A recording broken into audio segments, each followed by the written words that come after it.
ओम पवित्रं चरितं यस्याः पवित्रं जीवनं तथा पवित्रता स्वरूपिण्यै तस्यै कुर्मो नमो नमः।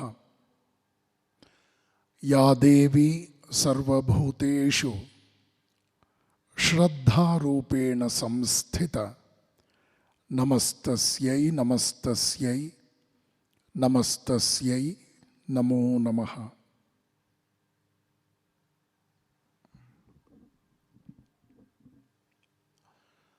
Salutations at the holy feet of Divine Almighty.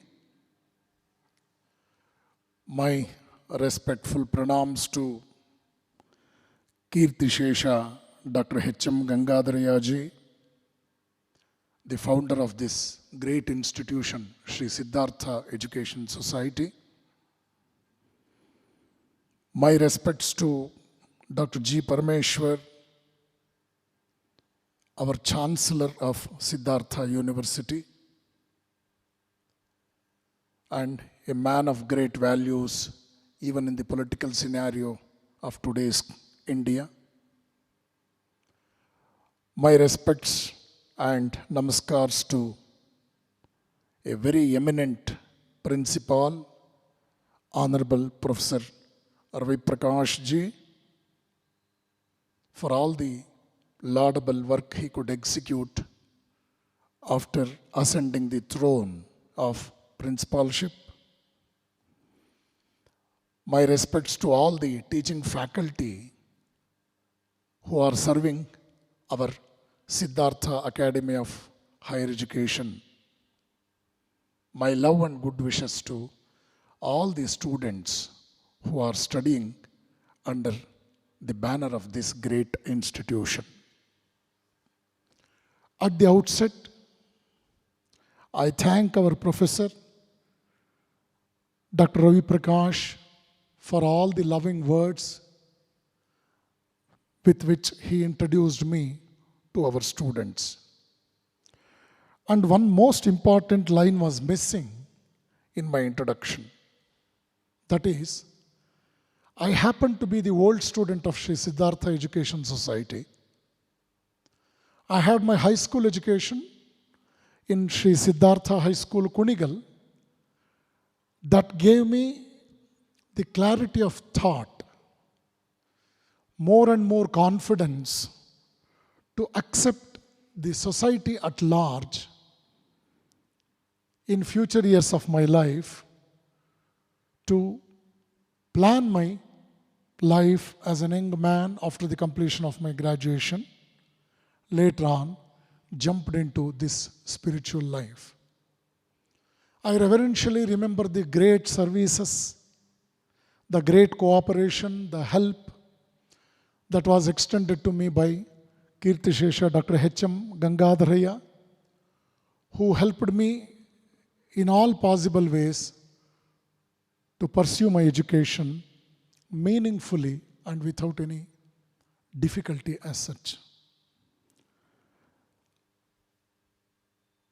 Secondly, my dear friends, this is a very great institution that was founded by a freedom fighter who was accompanied with so many great freedom fighters of those days, and he was blessed by Sri Mahatma Gandhi in those days. I am in touch with Siddhartha Education Society even after I became a monk.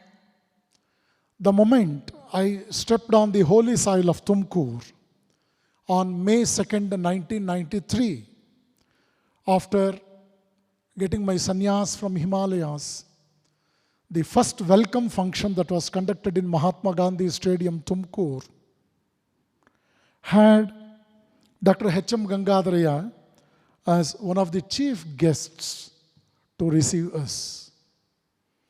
Those events are still green in my memory, and I reverentially thank the institution for the greatest reason that Siddhartha Education Society has given me everything that was needed in my life. So with these introductory words, today I feel very happy to address Ankur, where Sister Hemalata and Professor Manjunath, the most important faculty members who have strived their hard to make this program a great success, have requested me to address our students who are newly inducted to this esteemed institution. The topic being the youth, the power potential. Day before yesterday, I was requested by JJM Medical College Administration, Davangere, to speak to the medical students of the institute. The topic was more or less the same. Youth is the time. I am very fond of addressing the youths.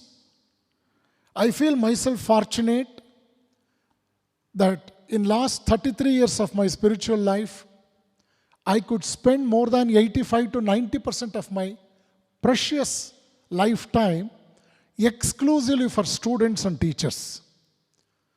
I have completed more than 6,000 programs in last 3 decades, among which more than 2,500 programs are for students and teachers in particular. That helped me a lot to address more than 10 lakh students all over the world, more than 1 lakh teachers, of course.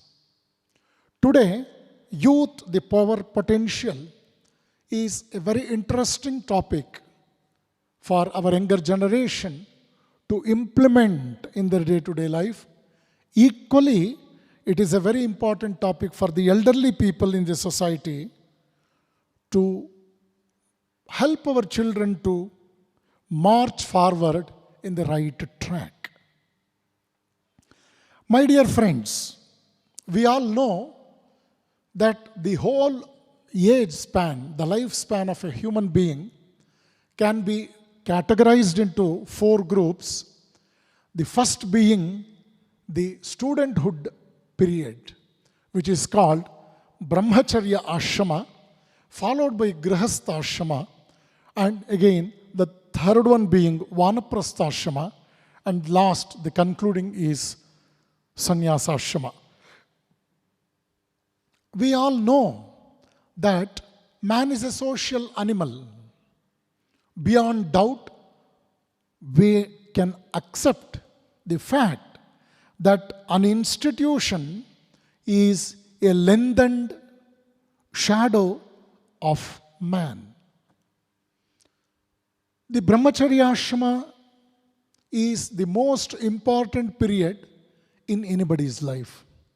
That can be compared with the strong basement of a very huge building.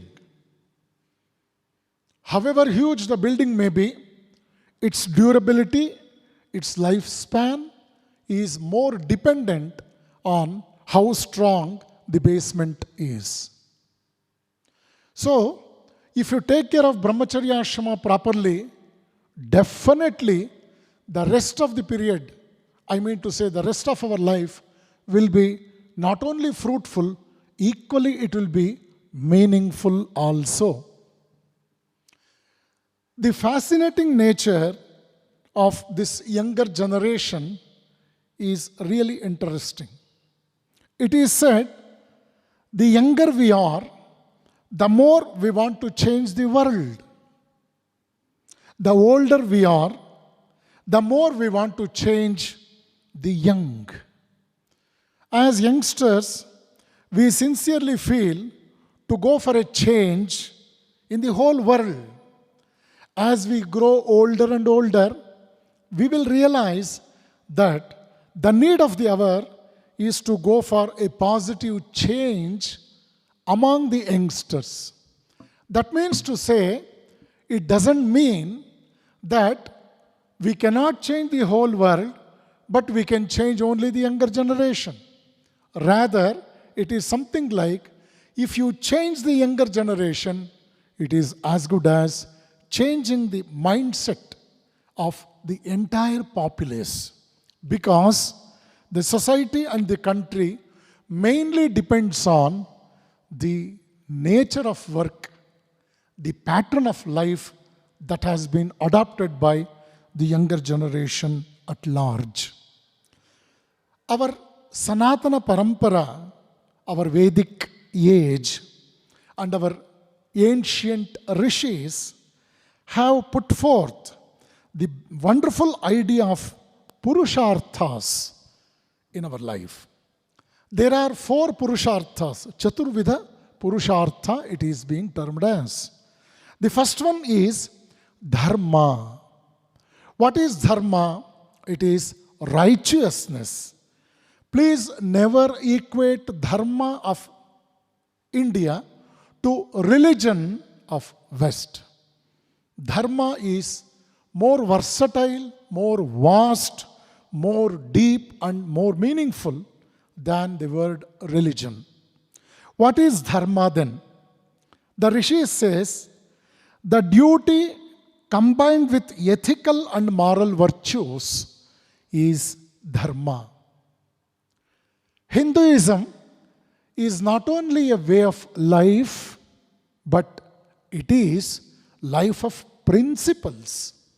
When you study Hinduism in detail, without any prejudiced mind, you will come to know all other religions of the world, say Christianity, Buddhism, Islam, Sikhism, Zarathustraism, Judaism, so on and so forth, they all have the wonderful ideas reflected even in Hinduism. Please, whenever I use the word Hinduism, never confine the meaning of this word only to the political frontiers or the political way of expressing the word Hindu. Hindu is that beautiful civilization which got originated on the banks of the river Sindhu. The people living on the other side of the banks of the river Sindhu were identified as Hindus, but we should know that Hinduism is a life of principles. It is not only a way of life, it is a life of principles. If I say Hinduism, it is as good as the universal religion. I mean to say, it is the Sanatana Dharma, the oldest Dharma in human history. As I told you, Dharma means the duties combined with ethical and moral virtues. Secondly, it is Artha. The second Purushartha is Artha, which means acquirement of status and prosperity in the society. We must acquire a definite status and we must earn the prosperity in the society, and we must keep in mind that this Artha must always be based on the moral and ethical values propounded by Dharma. The third Purushartha is Kama, which means fulfillment of legitimate physical, mental and aesthetic desires. That means to say, Kama is based on Artha, which is in turn based on Dharma. That is, Kama is Sadapeksha in Sanskrit. It is not Durapeksha. It is Shila. It is moral. It is Maulya. It is ethical. So, Kama is not something like indisciplined sex or unethical way of living, something like that. Kama is nothing but the Artha what we could earn out of the conditions of Dharma.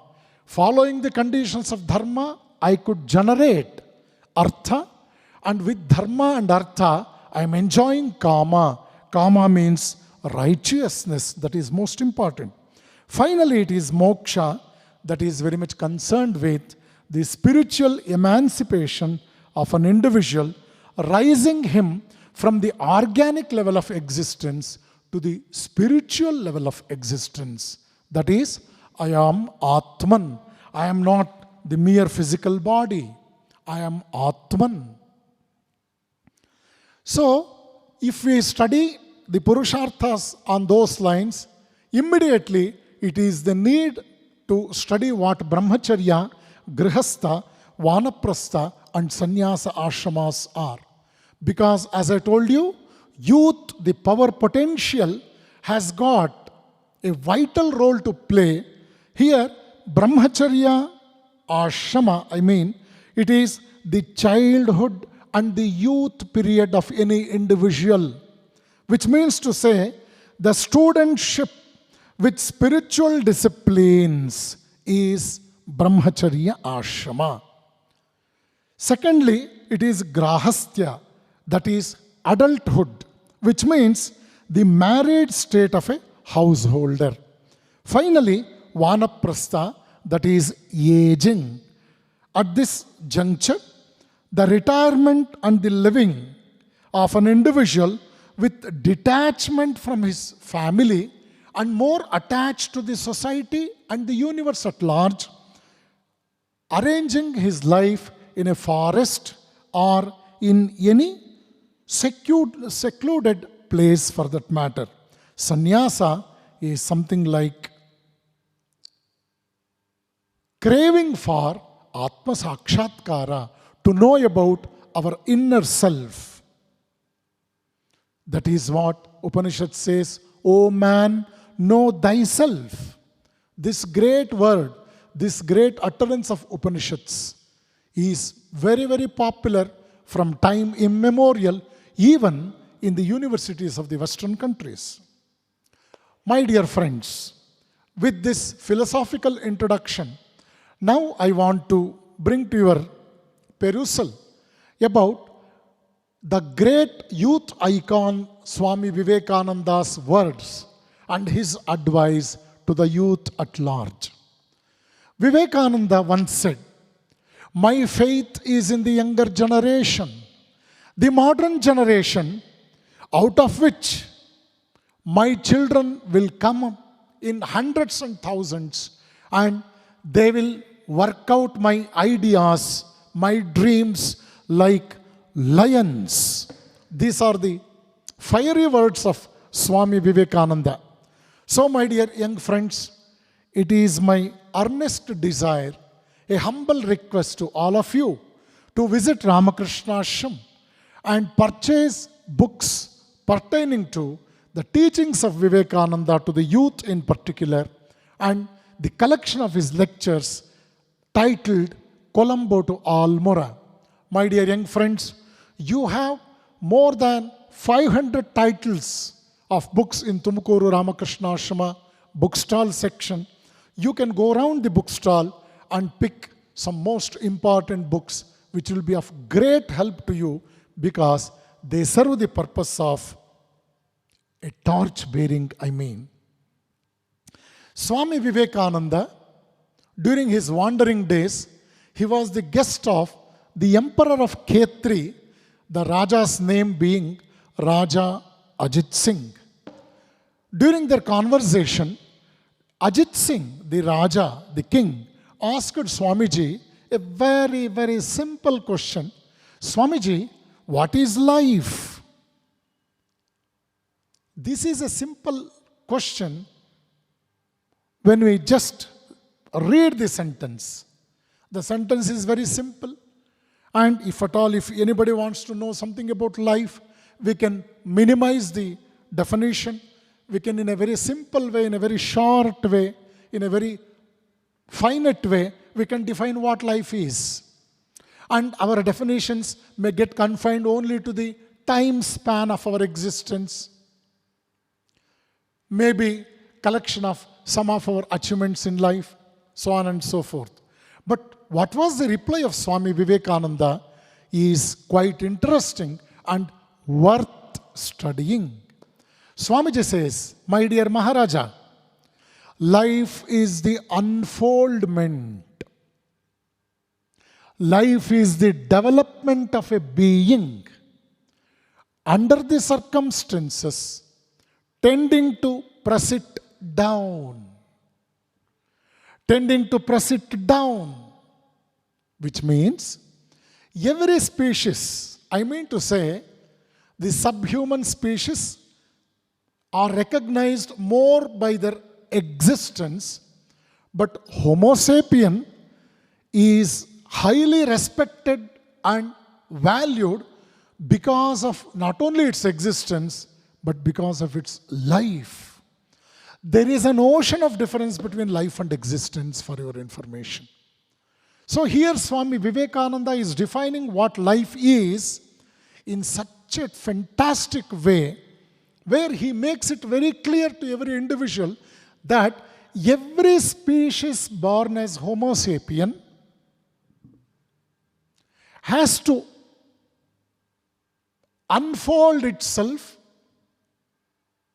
and has to develop itself in spite of great amount of obstacles, great amount of difficulties, and so many most unexpected, uninvited situations may fight against us, to curb us, to nullify all our efforts, and to reduce ourselves into zero.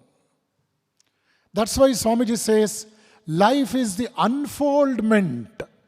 Life is the unfoldment and development of a being under the circumstances tending to press it down. Generally, we comment on the external agencies which are troublesome in our day-to-day life. But we should know it is not only the external agencies, the other people, our own brethren, our own fellow beings, the lay people in the society, who will be contradictory, who will not be a source of support to our individual lives. But keep in your mind that even our mind, our own thoughts may not cooperate with our ideas and ideals, what we could conceive. This is the beauty of life.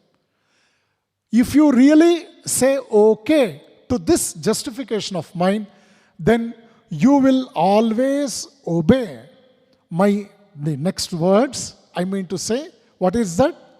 More than controlling the external agencies, we have a great fight, a greater amount of work necessary to control the agencies within us. So, Swami Vivekananda's definition about the term life is very fascinating, is very interesting, and worth understanding in a very, very proper manner.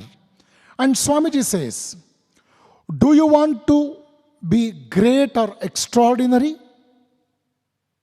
Then you have to overcome great or extraordinary problems. If you have extraordinary problems, solve it. Come out of it. And you become extraordinary yourself.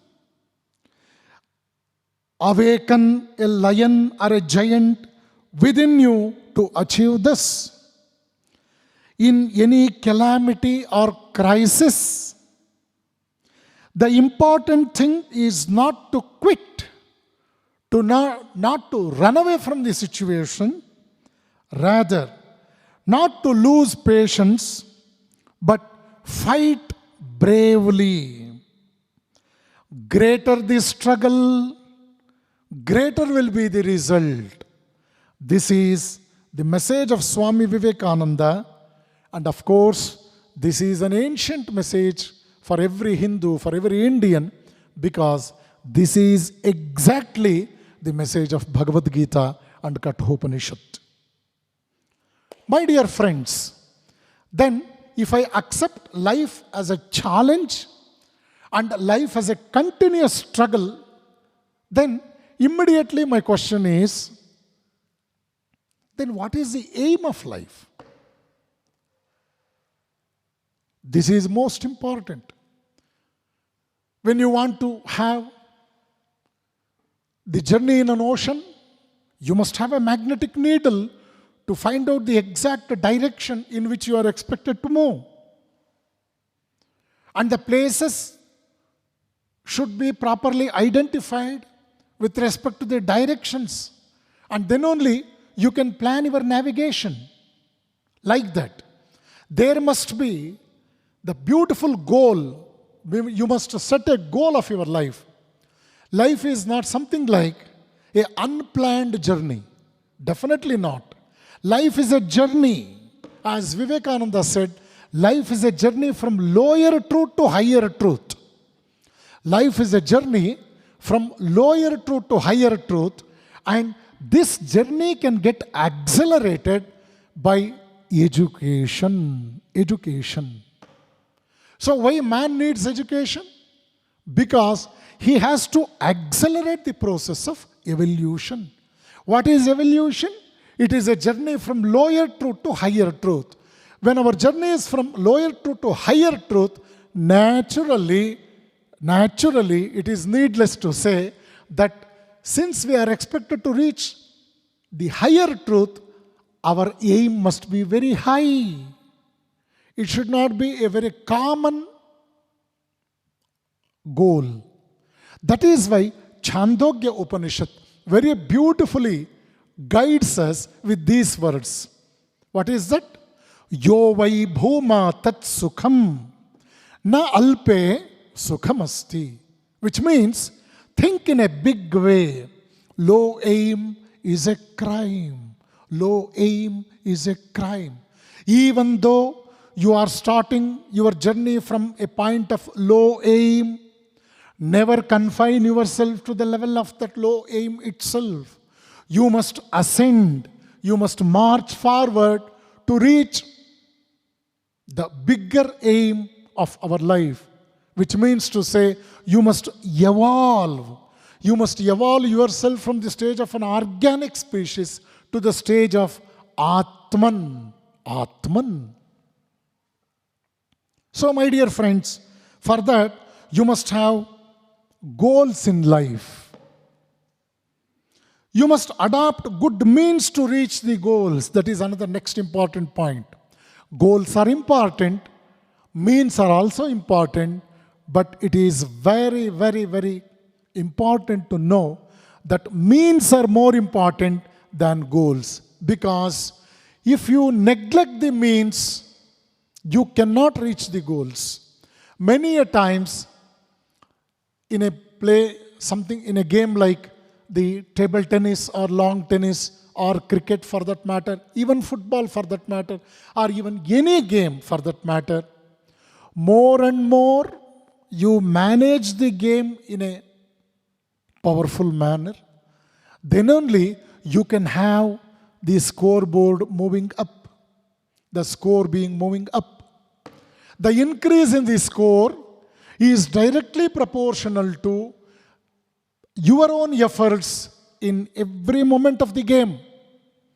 If you don't perform bravely, sometimes ferociously in a game, if you cannot take the game as a big challenge, a struggle, you can never dream of elevation in your score on the scoreboard.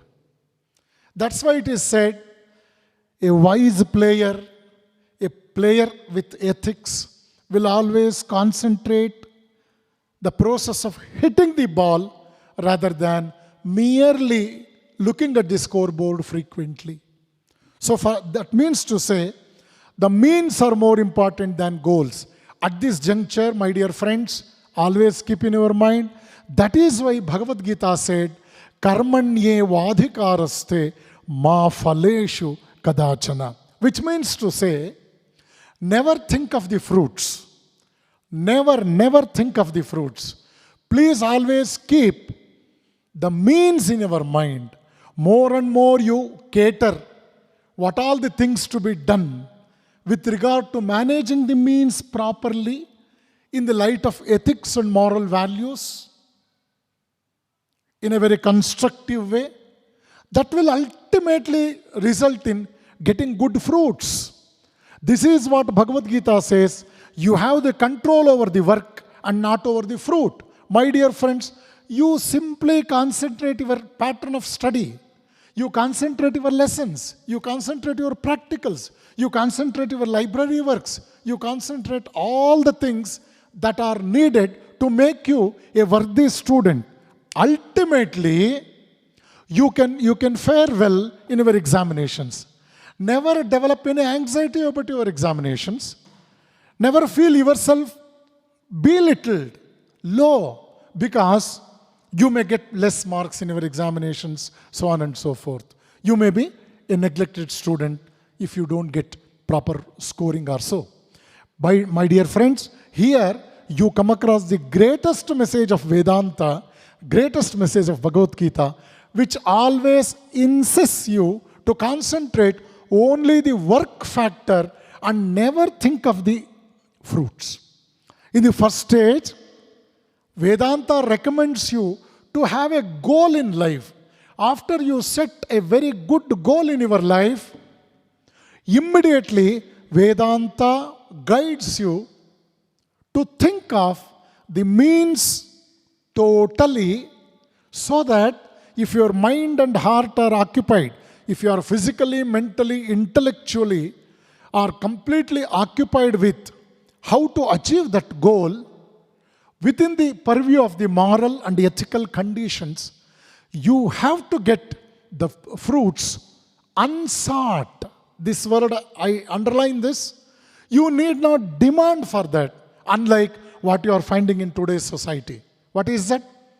Asking for privileges and rights without discharging our duties and responsibilities properly. We are all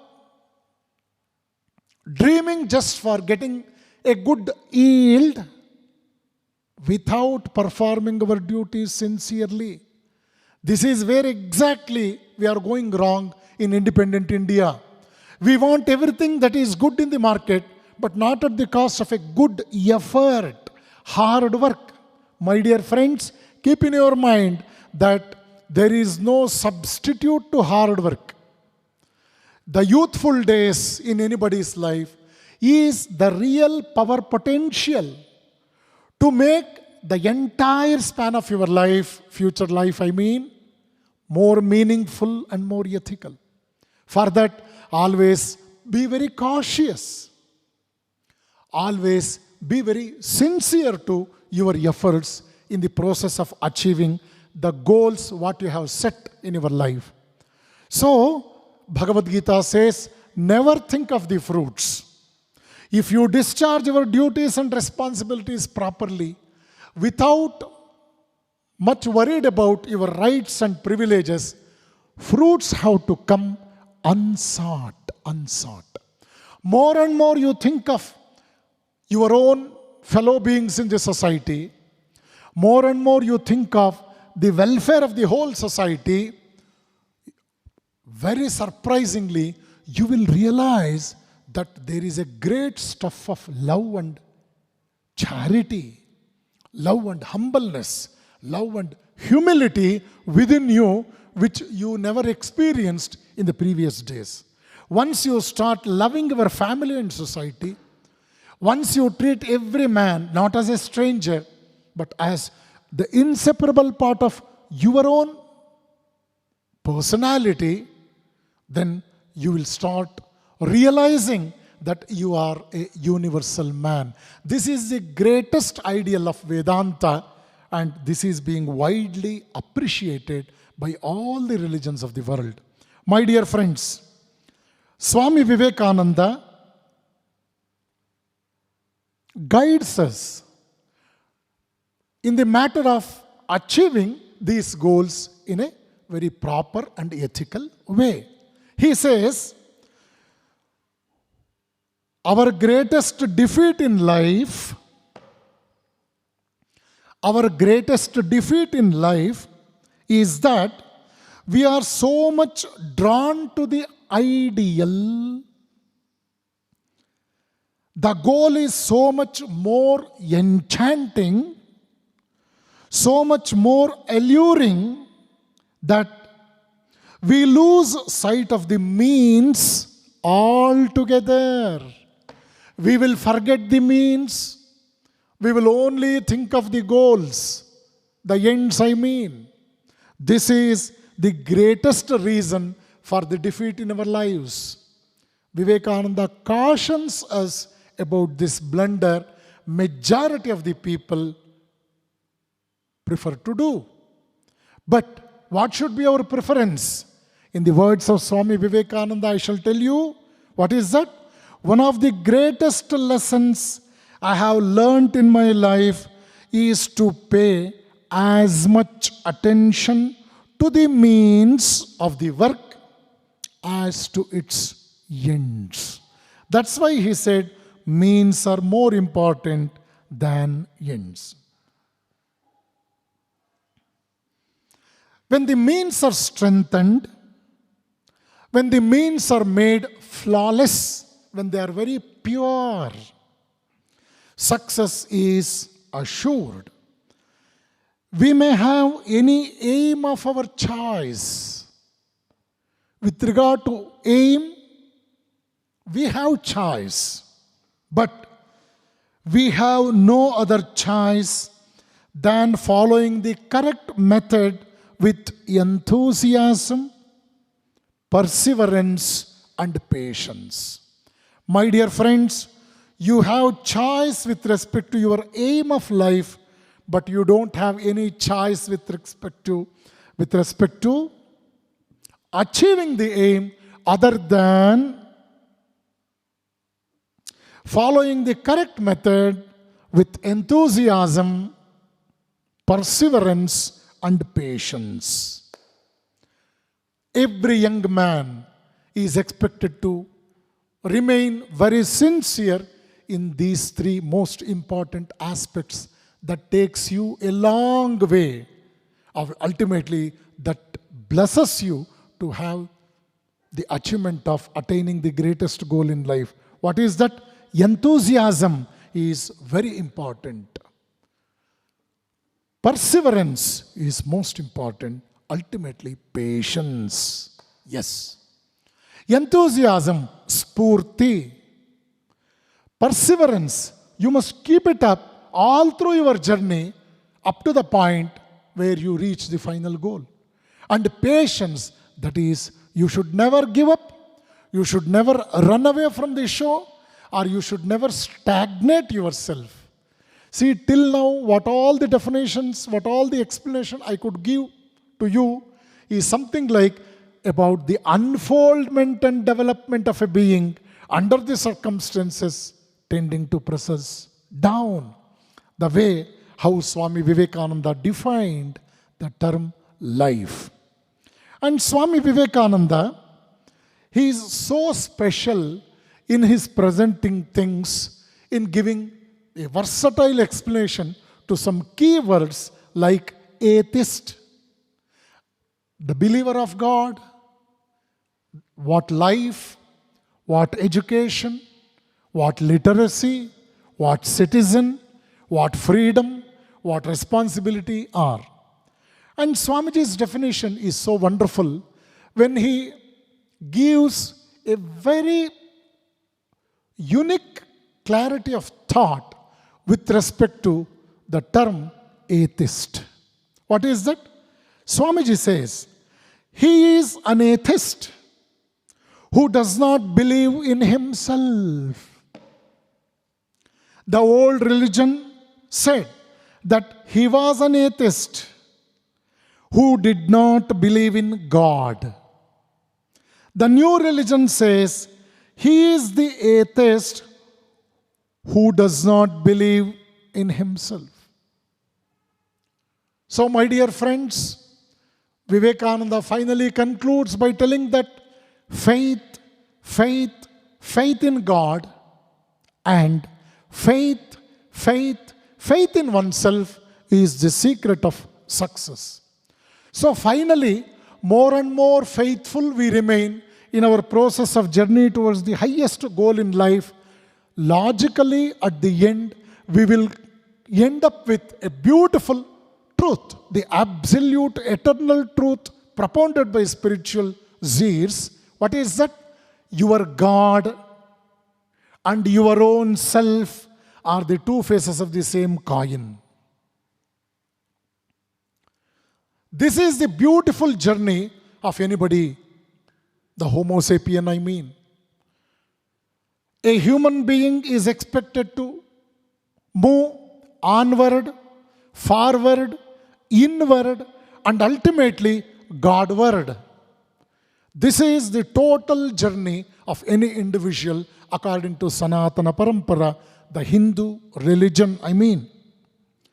Swami Vivekananda says, life and death, happiness and misery, they are the obverse and reverse of the same coin.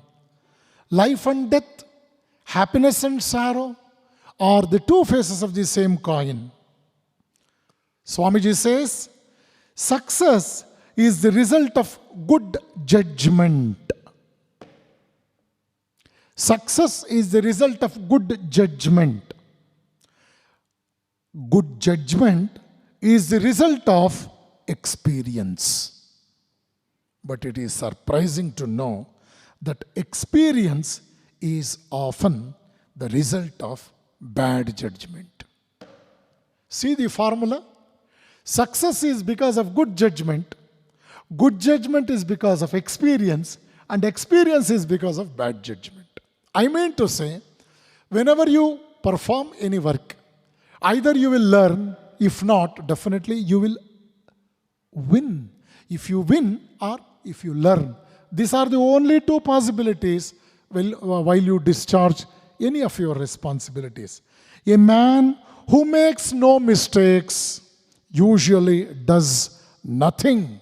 This is the greatest utterance of Swami Vivekananda.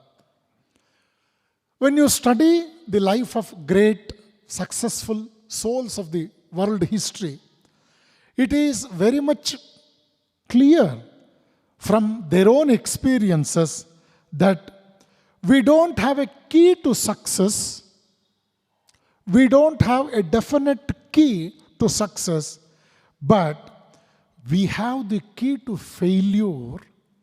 Do you know what is that key? At every point of our life, we want to satisfy everybody.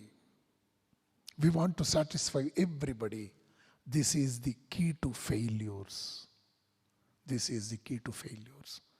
Then you may immediately ask me, then to whom we should care for? Much, I mean. That is, the people who are guiding you, the people who are bent upon seeing your elevation in your life, the people who are the sympathizers of your developments in life, the people who are very much committed to guide you in the journey of success. You must care such people alone. Such people alone.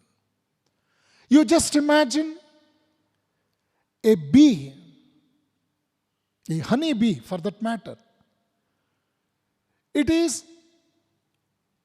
a part of the forest, but its aim is only to concentrate, consuming the nectar from the worthy flowers. Even though the honey bee admires the whole forest for that matter, its business is confined only in the process of absorbing the honey from the beautiful flowers, the nectar from the flowers. It will never belittle the forest. It will never ignore any plant as such. It is friendly with everybody in the forest, but it is highly committed in the process of developing friendship only with the flowers, which gives fragrance and nectar. See, this is the beauty of life.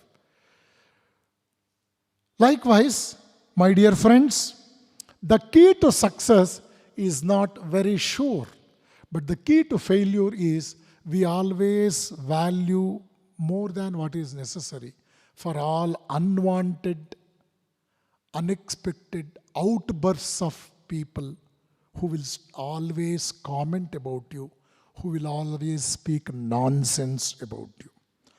You cannot be anything if you want to be everything. Likewise, you cannot convince everybody because you must have that greatest consciousness, the conscience I mean, to satisfy, to make the God dwelling within you, to feel more happy about you, the Homo sapien. Then at this juncture, there is not an iota of doubt about the power potential of any youth, but the youth are the human resource in a raw material form. They have every potential, but what is exactly needed right now is to process, to purify, to make constructive and creative product out of this raw material, the youth. The raw material is excellent. The human is excellent. We want to transform it into human resource. The individual is excellent. We have to transform into an institution. That is what I told in the beginning of my lecture, that every institution is a lengthened shadow of a man. In other words, man is a social animal. He is not only a social animal, he is a political animal equally. He is a sexual animal. And ultimately, let us honor what Vedanta said, man is a spiritual species. He is universal. The word consciousness, according to the Nobel Prize winners in the field of modern physics, is singular and it is not plural. Recently, 5-6 decades before, the scientists who chaired the international conferences on physics, they very happily proclaimed that the word consciousness is singular and not plural. Way back to the pages of history, Vedanta, in the very beginning, has proclaimed Atmavat Sarva Bhuteshu. The same Atman is dwelling in every human being of the world. The commonness of Atman is unique in the creation of God. We may look different in our external appearances. Color-wise, the physical size, whether he is tall, whether he is dwarf, whether he is white, whether he is oil-colored, whether he is a black complexion, whether he is rich, poor, educated, uneducated, from a civilized society, from a downtrodden, so on and so forth. They are all the external factors, but the uniqueness lies with respect to Atman. The innate potentiality, the innate nature, what Vedanta says as the soul. Here is the greatness of Sri Shankaracharya.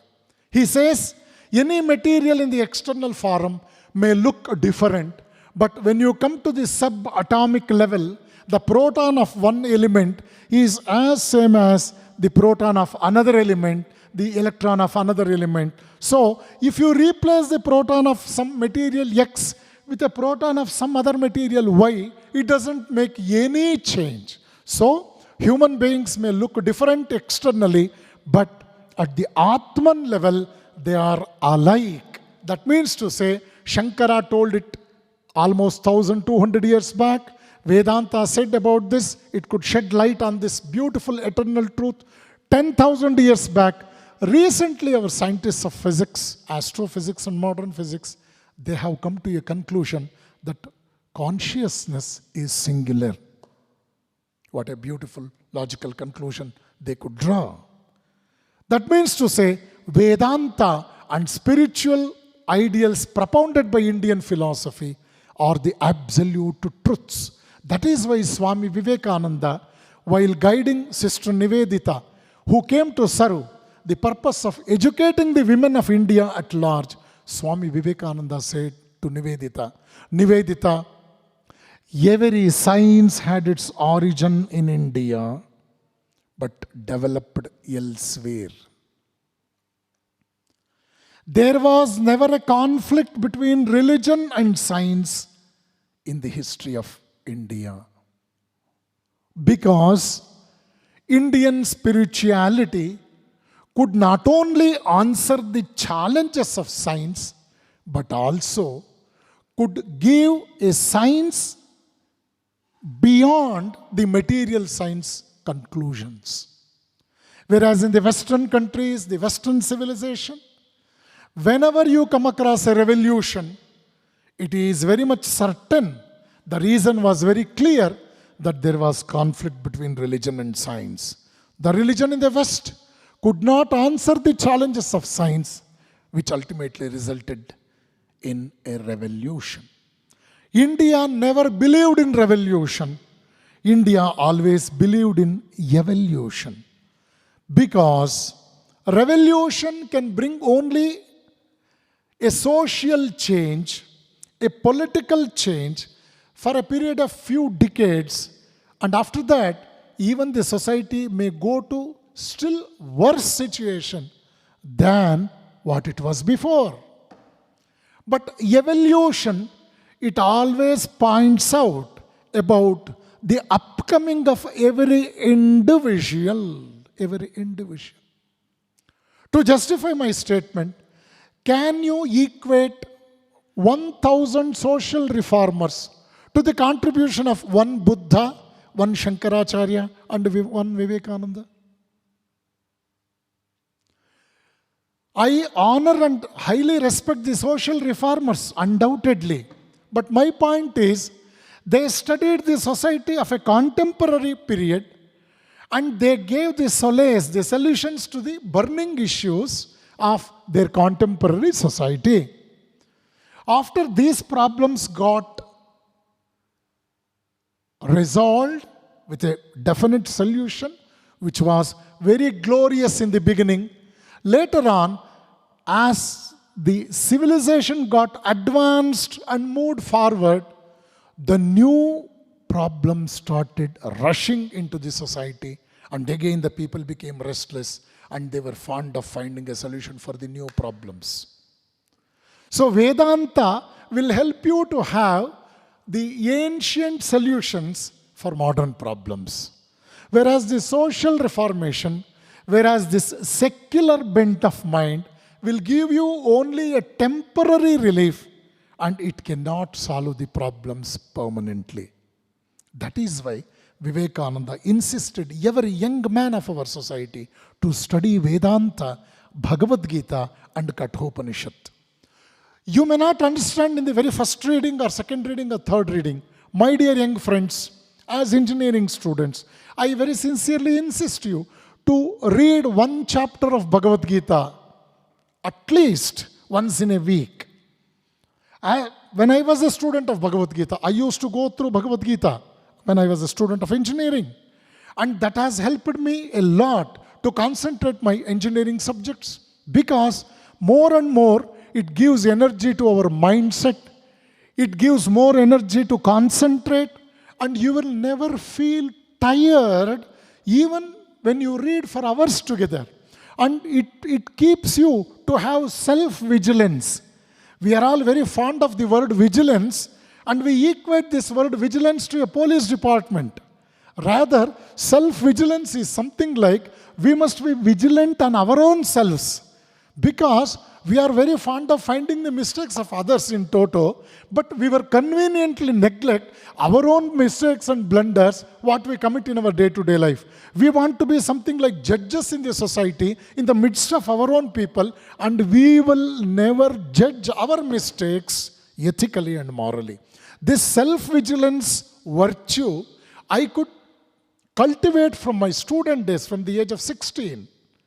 After going through Bhagavad Gita, since Swami Vivekananda recommends every young man of my country to go through it, where Bhagavad Gita, Shri Krishna says, Arjuna, be self-vigilant. You just think what you are doing is, do you think it is right? You are a Kshatriya. You are a warrior. You are a warrior. First and foremost duty is to execute your work. A warrior need not worry much about the bloodshed that may take place while killing the enemies. Your opponents have been declared as enemies and they are not fit to survive anymore. They have become a spoil sport in the journey of civilization. And it is ultimately you, the Kshatriya, the warrior, to nullify the ill effect of these unethical and illegal people. Then only you can do justice. You can support the cause of Dharma Samrakshana. I mean to say, to cater the needs of the wise people, the worthy people who always think of the universal peace, universal harmony, humility, so on and so forth. So here, my dear friends, self-confidence is a great value.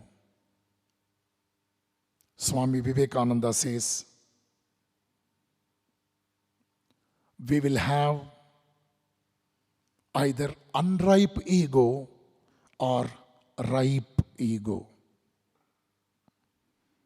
But our ego, in its refined and reinforced form, is self-confidence. That's what I told you. When we become flawless, when our personality is flawless, that ultimately helps us to have better clarity of our life. My dear young friends, to develop more and more self-confidence, to have a refined and reinforced ego, we must study the noble literatures. Please come to Ashram. I shall suggest you some of the most important books worth reading by an youngster of your age. Please associate yourselves in the company of noble people, people of ethics. This helps you to develop a right thinking, to speak in the right and a worthy way, and ultimately to involve yourself in implementing the right actions. Always keep in your mind that the best way to predict your future, the best way to predict your future is to create it. You just create what you conceived in your mind. You conceived your future in your mind. You need not go on explaining what you have conceived in your mind. The most effective way is you create it. You really create what you conceived in your mind, because by and large in this society, people admire you about your success, not because you are a great explanation about what you are going to do in future, rather than they respect you only on the basis of the fact what you have achieved till date. Till date. Sir, you please speak about what you have achieved. This is the question you are expected to answer before the world. You may have tons and tons of explanation about your plans, what you are willing to achieve. The world doesn't have time and patience to listen to your all imaginary, that is all imaginary, something like what you have conceived in your mind. Rather, you tell what you have achieved till now. And based on that, the world wants to know what you may achieve. The world will easily calculate what you may achieve in future years. So, my dear young friends, be very practical in your approach. And Swami Vivekananda says, have ideals in life, have goals in life. A man with an ideal is different from a man without an ideal. Swamiji says, if a man with an ideal commits 500 mistakes, a man without an ideal will commit 50,000 mistakes. Please, that is why, have ideals in life. Have ideals. How do you get the ideals? By going through the noble literature. How do you get the ideals? By following the noble personalities in this society. You have quite a good number of well-meaning people in our midst. You must search for that. You must search for that. It is very important. After my completion of graduation, the first assignment my Guru, Most Revered Swami Purushottamanandaji, assigned me was to carry the spiritual literature on my shoulders to the doorsteps of hundreds of houses in the society and sell them. I was a graduate of engineering. I was just 22. I was in the pink of my health. I was a very good cricketer, debater, singer. I was an young man, dressed like any other young man of today, like any other engineering graduate of today. Any graduate for that matter need not be confined to an engineering student. My Guru asked me, you must carry the spiritual books on your shoulder, take them to the doorstep in your streets and town, sell them. Every month I expect you to sell so much of books. Guru Vakya I must adore, I must reverentially respect. Very respectfully I accepted the challenge. The beauty of the story is, if I knock at the doors of 100 houses, only 5 to 6 houses used to encourage my work, ask me to get in, tell me to sit on the chair, and they used to give patience listening to whatever I speak about. Finally, in some of the houses, individually they used to pick the books of their choice. Sometimes they used to ask me, sir, will you please suggest some of the books that are worth reading for our children of this age group? Sometimes elderly people used to say, for our age, what is the book of your suggestion? Then after I completed my assignment, when I met my Guruji and expressed my dissatisfaction or unhappiness about the response of the people, even though I knock at the doors of 100 houses, only just a few people will respond to our call. They will purchase our book, Swamiji. Just 5% out of 100 houses, I can have a positive response. Then my Guruji said these words, which I remember every time. He said, my dear young man, keep in your mind, those 5 people are very much in need of this noble literature.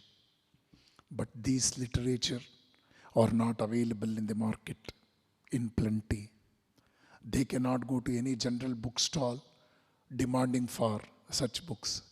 Even though they go, these people may show some interest to get those books, and sometimes, many a times they refuse. And they will not encourage any other such books, because that all depends not only on the demand for such a titled book, rather it also depends on the nature of the seller also. So finally, I was very much convinced with the words of Purushottamanandaji, who said, those 5 people are most wanted in the society because they want to have an advancement in their intellectual world by going through the noble literature. My dear friends, if a man with an ideal commits 500 mistakes, A man without an ideal will commit 50,000 mistakes. And these are the words of Swami Vivekananda. So better to have an ideal in life. Have an ideal in life is a very, very positive advice of Swami Vivekananda to every youth. Be obedient and eternally faithful to the cause of truth, to the cause of humanity, and to your country. This is what Vivekananda made very clear about. Then only you can move the whole world, he says. That means to say, when you are obedient and eternally faithful to the truth, to humility, and to your country, then you will be blessed with enormous energy to move the whole world for that matter. Infinite faith and strength are the only conditions to success. This is what Swami Vivekananda says. My dear young friends, Vivekananda made it very clear that how great the human birth is. Very unfortunately, many of us doesn't realize the greatness of human birth. Swamiji says, no books, no scriptures, no sciences can ever imagine the glory of self that appears as man. The most glorious God that ever was, the only God that ever existed, exists, or even will exist. What a beautiful conviction, words of conviction from Swami Vivekananda. No books, no scriptures, no sciences can ever imagine the glory of self. Self means Atman, soul. Till date, the greatness and grandeur, the gaiety of the soul has not been fully explained by any texts, books, literature pertaining to either material science or even spiritual science. And Swamiji says, how to manifest this divinity that is hidden in us, that is within us? That can be done like this. Our first duty is not to hate ourselves. Never belittle yourselves, my dear friends. Never underestimate yourselves. Please be very cautious. Be very humble. Because to advance, we must have faith in ourselves first and then in God. God is our destiny for your information. Faith in God is our goal. But to reach that goal, faith in ourselves is the means. Because it is we the people, we have to advance towards the higher goal of life. That's why Swami Vivekananda says, every duty is holy and devotion to duty is the highest form of worship. The lazier we are today, the more we have to work tomorrow. If you remain lazy today, you have to work double tomorrow because you did not work today. The wisdom of life consists in eliminating the non-essentials in our day-to-day life. How can we make our life very wise? Please be very choosy. When you keep a mixture of sand and sugar in front of an insect, it will pick only the sugar particles. It will never comment on the sand particles. It will never curse a person who mixed sugar and sand. Rather, it only, uniquely concentrates in the process of picking only the sugar particles. Like that, our wisdom is consisting of eliminating the non-essentials. When you eliminate the non-essentials, ultimately you are left with only the essentials. This power of discrimination, what Shankaracharya declared as Yukta Yukta Viveka, is a must for every young man and woman. And when a work is entrusted to an individual, the people at the helm of affairs will show you in brief that what are the opportunities you are blessed with to execute such and such an assignment. But the beauty is, if you find 10 opportunities to execute the assignment of your part, if you are wise enough, you can create new opportunities more than the number of opportunities that were put forth by your guide earlier. If you are wise enough, if you have that patience and perseverance, if you have the commitment, more and more positively you think about your assignment, you will have plenty of new thoughts, powerful thoughts that becomes complementary in the process of executing the things properly. This is what we come across, the greatest invention of 20th century. Man the Unknown is the text title, authored by a great man called Alexis Carrel. In that book, more than 6 million copies were sold. In that book, he beautifully mentions in the very first introductory paragraph, he says like this: the things which are measurable and the things which are not measurable are the inseparable part of human life. But the things which are not measurable are more precious and valuable than the things which are measurable. See the beauty. This is a very old virtue of Sanatana Dharma. But when a Westerner says this, we listen to it with so much of rapt attention. That is because we don't know Sanskrit. Since we don't know Sanskrit, we cannot go through the great works of ancient Indians, which are very much confined in Sanskrit language. Very unfortunately, such great works found very little amount of translation into other languages also. Success is not achieved by lying awake at night, but by keeping alert in the daytime.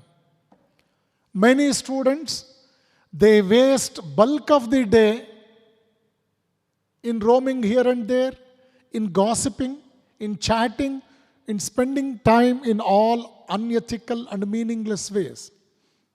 And then they will start studying from night 10 o'clock and they want to burn the oil all through the night. But truly, this is not at all necessary. Success is not achieved by lying awake in the night, but by keeping alert in the daytime. This is a very important instruction to all our young students. As engineering students, you please study up to 12 o'clock in the night, go to bed and sleep just for 5 hours, get up at 5 o'clock and start the next day, either doing your assignment or studying the lessons which are to be dealt in today's class. Just 5 hours of sleep every day is sufficient for any engineering student, for that matter, or for any graduate student. Success is a ladder. It is compared to a ladder, but you cannot climb the ladder of success keeping your hands in your pocket. You must take the assistance of your shoulders, your hands, and you must hold the ladder and slowly you must ascend towards the terrace. And many a times, the most common question we come across from the student faculty is, I am very much worried, Swamiji. Since I have been affected by the worries, I am not in a position to concentrate. Please guide me. See, my dear friends, even Lord Krishna in Bhagavad Gita, even Swami Vivekananda in his Karma Yoga, he has prompted us, telling that the only substitute to worry is work. More and more you start working, slowly worry will not find a place in your mind, and very unknowingly it will disappear. My dear friends, engage yourself throughout the day. Never worry about any small mistakes you may come across in your day-to-day life, any failures for that matter. Please always keep in your mind that every job is a self-portrait of what you did. You are the doer. And what the job you did is nothing but your own portrait.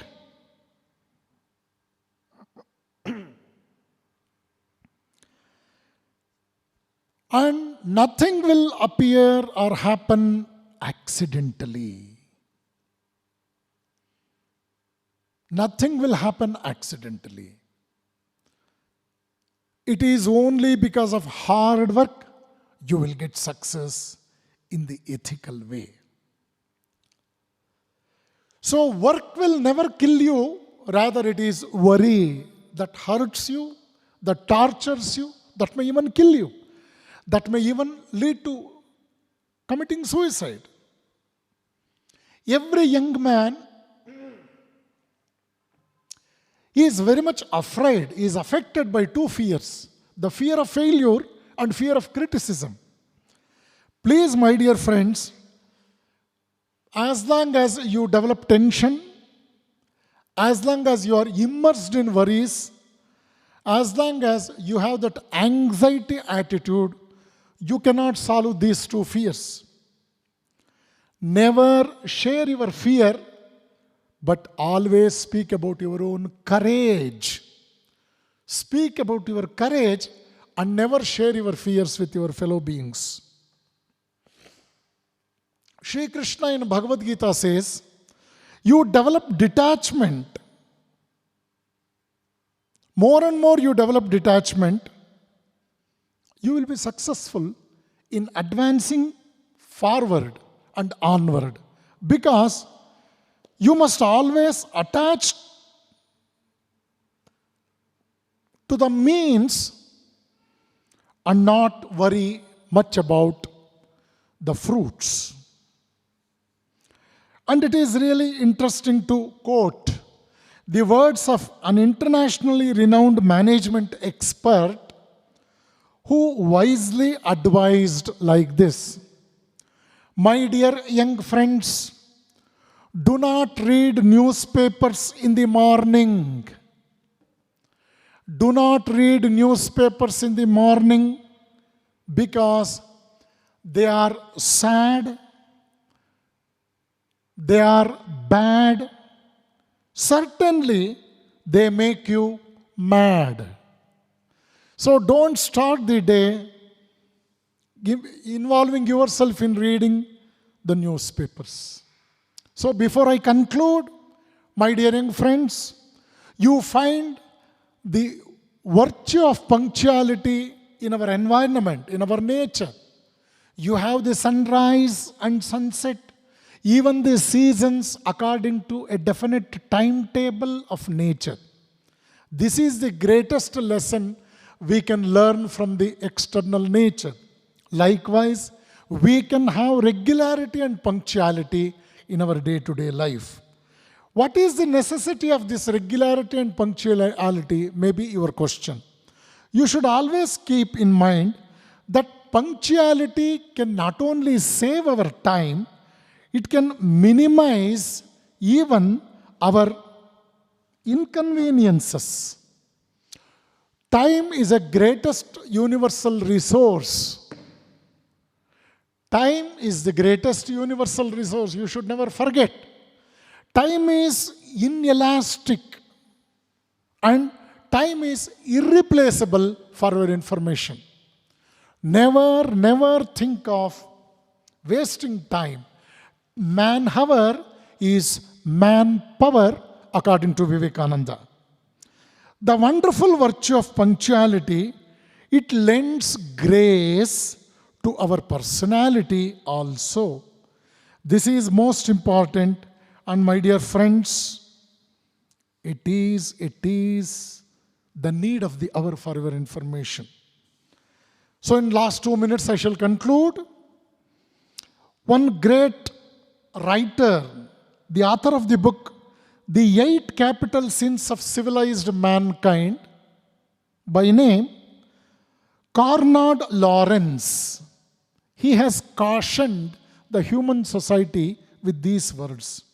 He says, under the impact of social secular lifestyle, under the impact of secular lifestyle, we kill our very spiritual motivations, our noblest and highest qualities. I insist you to seriously note this, because today people at helm of affairs, people so-called intellectuals on platforms, they insist more on secular style of life rather than spiritual style of life. But this great thinker, a man of great research mentality, has concluded his research with these words: under the impact of secular lifestyle, we kill our spiritual motivations, our noblest and highest qualities. See, this is the most dangerous aspect, the result of secular lifestyle. And the second utterance of another great American neurologist, Dr. Edward Charles Spitzoa, he says, excessive sensuous gratification, that is, more and more you think of the sensual pleasures, the sex happiness, excess, it invariably brings physical and mental illness. This illness signifies impurity in the body and mind. Vivekananda cautions us, no great work can be achieved by humbug. It is through tremendous energy that all undertakings are accomplished.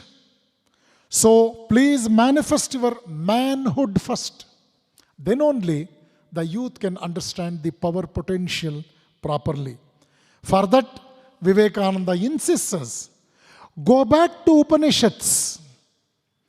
The shining, the strengthening, the bright philosophy, and part from all these mysterious things, all these weakening things. These are the conclusions of Swami Vivekananda. My dear friends, the youth of the society cannot be equated to indiscipline. They cannot be equated to inaccuracy. They cannot be equated to inefficiency, because great souls like Jagadguru Sri Shankaracharya, Vishwaguru Swami Vivekananda, even souls like Jesus Christ, they have proved beyond doubt that within 40 years of their age, they could achieve something, and they became the world movers, and they have occupied the place of eternal torch bearers in human history. So, the youth can be the personalities of highest discipline. They can be the personalities of greatest accuracy, and they are potential enough to prove their worth, and they are sufficiently efficient to create history. So these are the words of great saints of India. And my dear friends, just going through the subjects of engineering is a child's play for your information. If you spend at least 1 or 2 hours in a week going through the life and teachings of Swami Vivekananda and some other great books, I can recommend such books to you. Please come to Ashram. I can give a list of books so that you can have a smooth reading of such books, a few books per day, a few chapters per week, which will never disturb your regular academic routine, and ultimately you can have great success in a very ethical way in future endeavors of your education. When I was an engineering student studying in Mysore University, I had developed one Vivekananda Vichara Vedike, an organization, a platform for the young boys and girls. We were more than 25 students that included engineering students, degree students and all. We used to assemble once in a week, performing bhajans for 20 minutes, one spiritual reading, something like Vivekananda's life and teachings for 30 minutes, interaction for 15-20 minutes. And we were more than 14 engineering students in the group. And even today, when I speak to them over phone, when we interact together, they remember the golden days of our student days. Because the golden moments are cherishable and they are still green in their memory, because those study about the personality of we the individuals, it gave us so much of potentiality to dream in a better way and to think in a better way, to implement, to make our dreams a reality in future years. So I request our most honorable principal to establish one Vivekananda Study Center in Siddhartha Engineering College, so that once in a month I can come and address our students in our auditorium. And definitely I can show you a very positive change, a progress within a span of 1 year amongst our young brothers and sisters pursuing their engineering subject. So with these words, I wish all our young brothers, my sisters, a great future in their future student endeavors and in their future life too. I thank our management, Dr. G. Parameshwarji, our Honorable Principal, Dr. Ravi Prakash, Sister Dr. Hemalata and Professor Manjunath, and all the people who collectively worked for the proper implementation of this meaningful program. I wholeheartedly thank our students for their rapt attention and their very, very humble participation in this seminar. Thank you one and all. Wish you all the best. Jai Ram Krishna.